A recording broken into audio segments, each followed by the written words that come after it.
Black Americans are wired quite a bit different. We're the antithesis of a lot of those things. Yep. East Africa, and these are kind of some of the things that I touch on, especially doing business. Yep. We are not that generally. So how do you reconcile those two things? Because for me, I want to be a warmer person that checks in on people, and before I message someone about business, at least chat with them a little bit, because I'll be like, hey, did you get the form? And I know I'm being rude when I talk to Kenyans that way, or just not how they would do it, because they would talk to you more.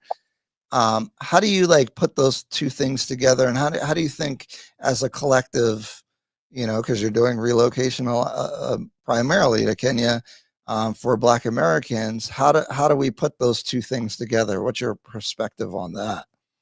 Yeah, you have to there's adjustment because it's going to work against you here in Kenya. It's just not going to work. The super aggression is not going to work.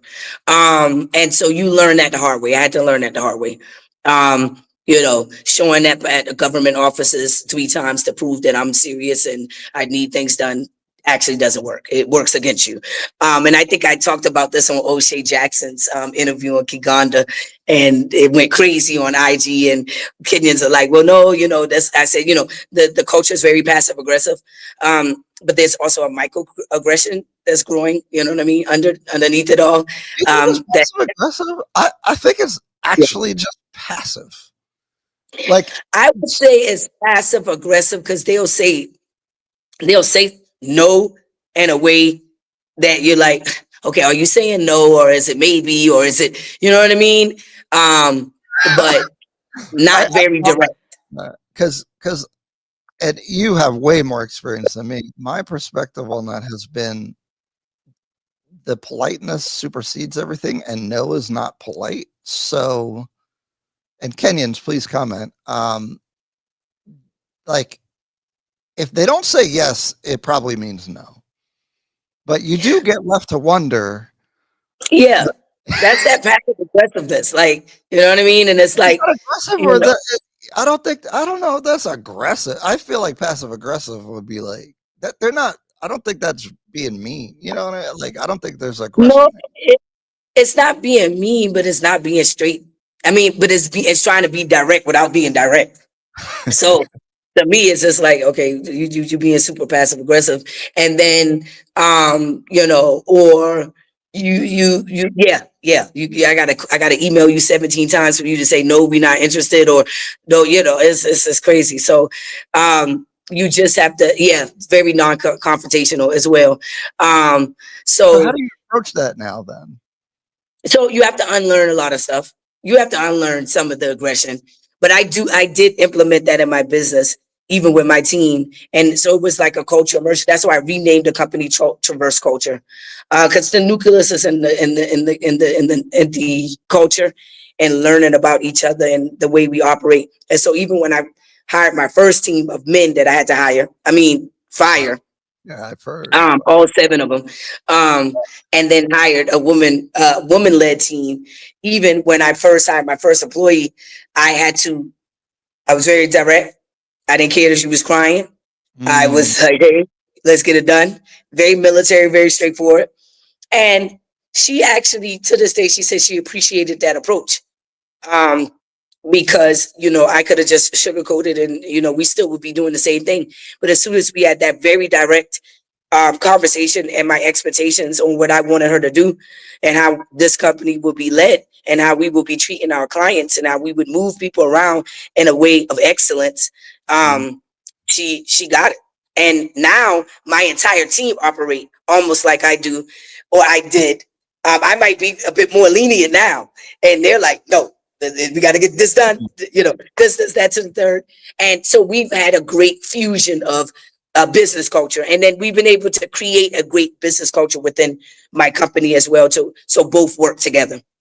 That's really interesting that you were able to build that culture with your perspective in Kenya. Like, how was that? Well, because you said you had an all men team. So what, like, tell me about the approach that didn't work and then how you recalibrated it? Because many people on here are interested in some kind of business. And I'm like, guys, there's a lot to learn. Like, because again, you've been in Kenya for a very long time with experience here. Like, you think you're just going to show up and be able to navigate cultural differences and HR and interpersonal dynamics? I think that's really challenging. So could you share some of your experiences hiring a team, which I have so much respect for? I really love that. Like, you're putting money in people's pockets, you're employing people there, and which I think a lot of us aspire to do. Yeah, it wasn't easy because when you're going into another culture, then saying that you want to do business, and mind you, we also do business in Central America, Belize and Panama, and I worked with the government there as well. Um, you you really have to integrate, and that take time. But then you also have to make sure that you do create that network and those guardrails around you. But then that take time too, because some people gonna want to try to rip you off. Some people Mhm. gonna smile in your face and be asking your damn clients behind your back for money. Some people try to take over, especially the men who I had hired, thought that they can do what I do better than me.